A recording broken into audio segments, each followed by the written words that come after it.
Hi guys, how's it going? Hi Tom, it's going great. Okay, good. Hi Tom. Hi Teppei. So I thought that the best thing for everybody here to kick things off with would be to introduce you and your fund especially, and maybe some of the investments that you've been doing in the XR space. Hi everyone, my name is Teppei Tsutsui. Well, first of all, I think I should thank you, Ori and Tom, to invite me here. This is my first time to be in this country, and beautiful city. I really loved walking down the beach last night, so it's really good to be here. Thank you. And so I'm managing the GFR fund, which is the 20 million fund out of the Silicon Valley. Falls under big company called GREE, which is gaming company from Japan. We have some affiliation to Asian countries because of our LPs.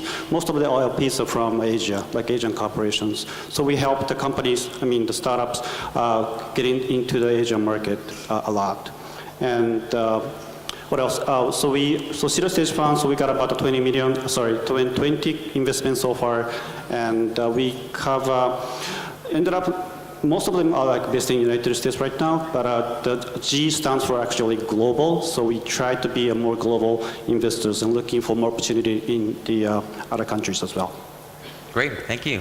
I'm Zack Lynch. I'm the co-founder and general partner at Jazz Venture Partners. Jazz is an early stage San Francisco-based venture capital firm that we focus on human performance technology, and by that what I mean is we're looking at how the emergence and convergence of emerging digital platforms like AR and VR and ML and AI and facial recognition and eye tracking and video game technology, and the list goes on and on and on, as we know, are getting more powerful and cheaper, and then how those are being influenced by advances in science, specifically neuroscience, behavioral science, and how we can understand how the mind and brain and emotions and cognitions affect our daily lives. So we are looking at investments across the spectrum of how we all work, live, and play. To date, we've raised about $400 million, and we're currently investing those at the Series A stage. We do a little bit of seed, a little bit of B, but primarily we're looking to be full investors at the early stages of a company. We love to take board seats with the investments that we make. We've made about 20 investments to date. Several of those are in the AR, VR, XR space, and such as 2-Bit Circus. That's an LA-based VR sort of experiential entertainment company. They are really doing location-based entertainment, and they have integrated AR and VR into their 50,000 square foot facility. And that's currently open in LA and looking to expand beyond that. And we have several other investments that we can talk about sort of as we go, into the discussion. You're gonna weave them in. You got it. That's great. Big round of applause for Zack, everybody. So you know Ori, Imbar, and myself perhaps as co-producers of AWE. We also are partners at Superventures, an early stage fund dedicated to augmented reality. We've been up and running based out of San Francisco for 3 years now and have made 11 investments, including White Raven, who is here from Israel. So definitely feel empowered to come talk to any of us about your startup, or if you're a VC that wants to co-invest, I'm sure we'd be really eager to speak to you. So Tim Morale gave us a whack ton of data, which of course as investors we love and we're at the mercy of.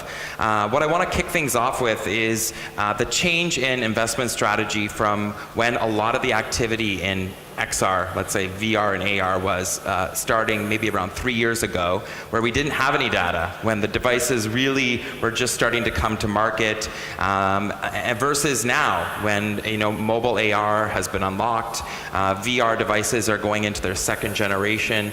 How has your investment strategy changed now that there aren't as many unknowns? That's my first question.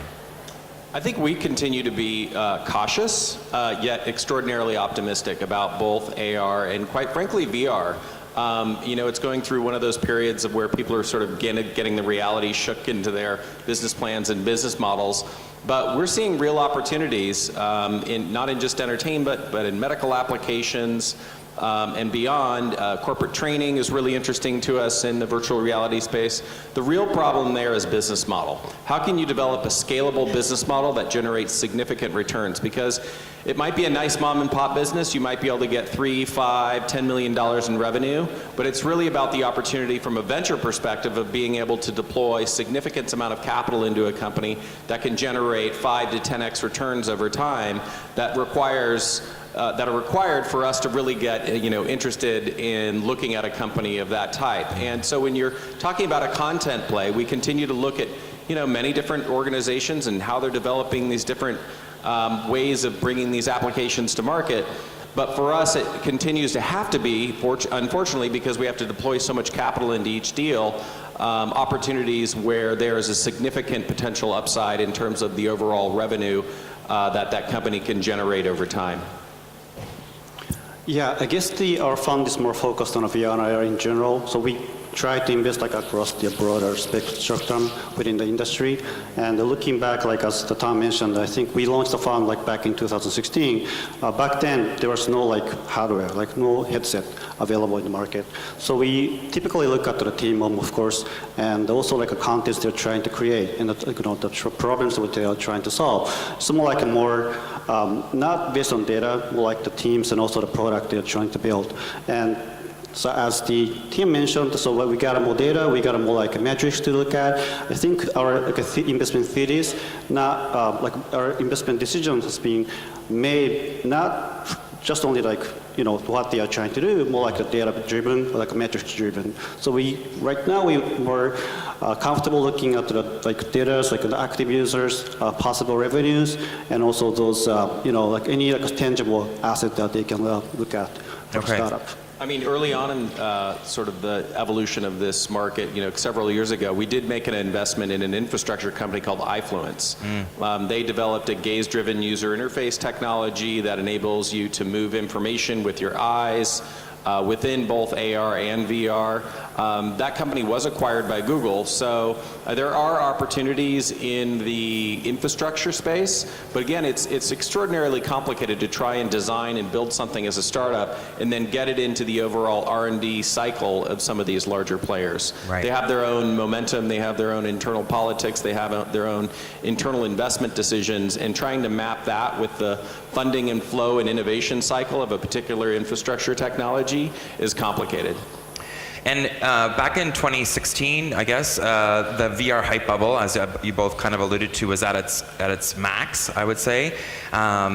Would you say that this, I wouldn't call it a VR winter, I hate that term, but the kind of the chilled effect of investment based solely on hype for VR impacted the ability for AR to be invested from a hype perspective, accelerating it so that now we are evaluating both AR and VR more based on business model, more based on revenue. Would you say that the VR opportunity chilled the possible hype bubble that could have happened on the AR side? I don't think so. Okay. I don't think either.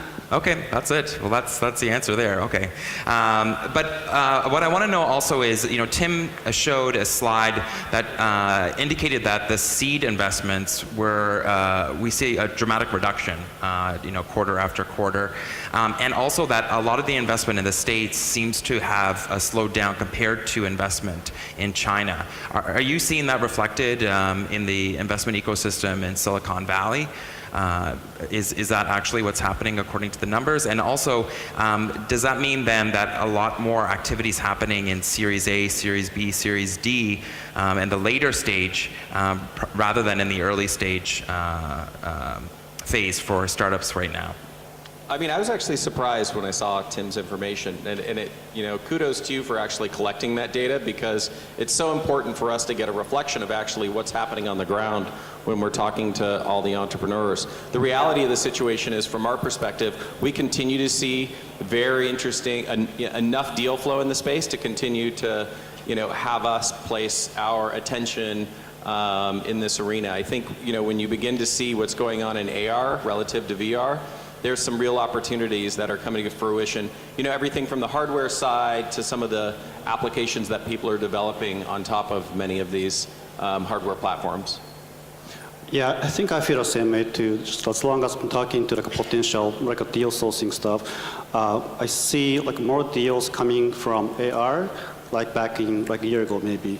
So we also like the organized like a global AR pitch event that was like in May this year, and we got about 240 companies apply for this event, like from global setting, and I think there are 10 companies from Israel too. So you guys are like really the fourth largest countries to apply for the application, followed by like US, Canada, UK, and Israel.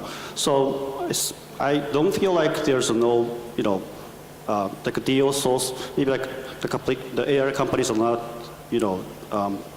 just going away. Right. I think they're still there, and they're looking for some opportunity to come back. Okay, I see it. Although what I'm seeing in the space is the deal flow for seed is strong, but the actual amount of deals that actually get done in the seed space has, in my opinion, has slowed down compared to 2016. And I'm wondering if it's because we're actually evaluating those deals on almost Series A terms, right? And it's kind of what I alluded to with the fact that, back if these were VR deals in 2016, we were cutting checks a lot faster. This is what I'm seeing. So I mean, and we don't have to all agree, and probably it's a better panel if you start fighting with me.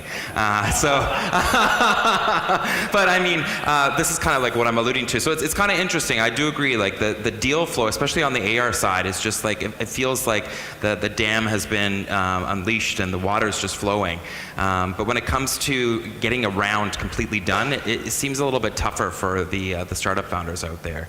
Any comments on that before I move to the? You want to fight me? I'm not going to fight you on that one. That's okay. I'm going to get to your questions. I promised you I'm going to get to your questions, but I want to talk about this massive mobile AR opportunity, especially as it relates to, I guess, like content and applications, because the mobile AR opportunity is more of a feature of AR, and you can kind of comment on that if you agree or not. And it's been about 2 years now that ARKit, for example, has been around. Are you still very excited about mobile AR? Are you seeing some killer applications out there? Are you still waiting? What's your thoughts on this? Still waiting. Okay. Yeah, me too. Still waiting. I guess like the ARKit and ARKit is not really enough for the contents to be more really attractive enough for the consumers. I think they might say something more, something like multiplayer applications or more like persistency is like a really strong. So yeah, still they're not kind of waiting for. I mean, the technical evolution of what we're seeing out there is pretty interesting, but what's lacking is business model from an investment perspective. How are you actually going to make money at this over time? Okay, that's interesting. Let's talk about that, because let's do that. Zack, let's talk about this. So in the mobile ecosystem, is it not just the same business models now that? Well, no, because as you said, as you kind of alluded to, a lot of these are features of other apps. So I don't know how you're going to break into some incumbents, ecosystem if you've got, some AR capability that Facebook can just copy in 2 weeks.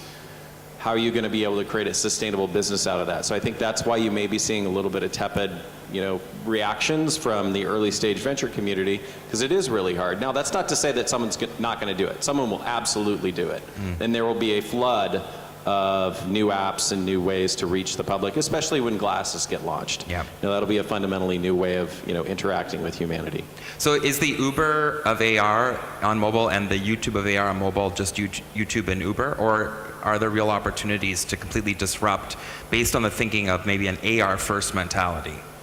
I would say they're different. Okay. But not until there's a new platform. Okay. Yeah, I would say also it's different too. And so, for example, like one of the company we invested is the company called Stream. It's more like the AR solution for the home professionals and help the home professional to communicate with the customers better by introducing the image recognition and also like AR application on top of AR function on top of the just to use a live communication tool. So that's something that I think unlocking the potential for the more like the not only the games or entertainment stuff, more like a utility or like the more people actually use it for reasonable for some reasons, not like just having fun. So I think there's some it's different, and I think they will be like pursuing like big opportunity than like just a simple mobile app. Okay, interesting. Let's bring up Slido, see if there's any questions from the audience before I keep talking to our esteemed panelist. Let's see here. So actually, Teppei, I was going to ask you, so this is a great question about games, because I know that, GREE is an entertainment company, and so talk to us a little bit about the XR investment space and your strategy on entertainment and games. Are there a lot of opportunities, you think, in investing in games that use AR and VR, or that are AR, VR games first, I guess? Yeah, I think there are big potential in XR games in general, but we haven't really seen any, maybe after Pokemon Go, we haven't really seen any interesting, more like a consumer engaging application or contents for in AR or XR space yet. So we're still actively looking for this kind of opportunities, like contents, entertainment in XR, and keep meeting with a lot of people, but we haven't actually made any investment in XR gaming space yet. Okay. But in terms of the entertainment side, I think what we are looking at right now is the more, people could call it as like a virtual identity, and we made a couple companies investment in this space, more like the live so this is like not the real person, but like a virtual identity, a virtual personality, just talking on behalf of yourself. So it can be like a live entertainment, or just like, think of it as just a anime characters like popping up from the cartoon and just talking to you, like interacting with you. So something like that. It's like the mixture of the XR, AR to and like entertainment, and we're more interested in looking at those aspects as well. Yeah, and as I mentioned earlier, what we're interested here is in location-based entertainment. So 2-bit circus, and that ability to sort of integrate some of these ideas at the early stage and get people involved. Okay, yeah. And is that one of the questions here is, do you invest more in AR or VR? Is it AR or VR for LBE, or is it both for you? Both. Okay, and maybe, Zack, this is a good time to talk about human performance. What exactly do you mean by that, and what are you looking at when it comes to AR and VR in this space? Well, how much time do you have? We have 1 minute and 54 seconds. Okay, so I'll keep it quick. When we're talking about human performance, we're talking about everything from when you're sick all the way to when you're trying to achieve peak performance. And when we're looking at virtual reality apps, we've invested in a company called Limbix. They have developed a VR platform for mental health applications. Their very first one is focused on anxiety. They're using, pretty sophisticated distraction therapy to improve people's ability to deal with PTSD and anxiety and phobias. And they're getting some very interesting traction. On the AR side, I think that, as the applications move to our faces and we look out on the world, that there will be a whole new way of helping people do behavior change. So everything from obesity apps to applications to improve sort of your focus on a real-time basis. That's where I'm sort of waiting for the innovation to happen. But again, there's got to be a profound platform hardware change for that to be possible. Okay. So we only have 50 seconds. That was great, Zack. You did it well within the time. So the Academy thanks you. Thank you. So we have 50 seconds left. I think what would be good is just to leave the crowd with some final thoughts on the space, and also just maybe re-emphasize the stage that you guys invest in, especially if there's some startups that are raising right now in the audience, so they can come find you. So any final thoughts that you'd love to impart on our audience about the XR space, how you're seeing it? Yeah, so our fund invests in a seed stage or pre-seed to seed stage. So like anytime you have come up with some idea, interesting prototype, you guys, we are the right person to talk to. And I think in terms of advice, it's not really advice, but just follow your passion and what you really want to do, and not pursuing money randomly. So just do whatever you want to do in a VR space, and talk to us for the potential investment opportunity. That's beautiful. Follow your passion. Yeah. So we're Series A investors. We put anywhere from $5 to $20 million into each one of our companies over the life of the investment. And as far as advice, distribution. How are you actually going to get your amazing innovation in the hands of users in a broad way? Great. Okay, big round of applause for our panelists, everybody. Thank you, guys.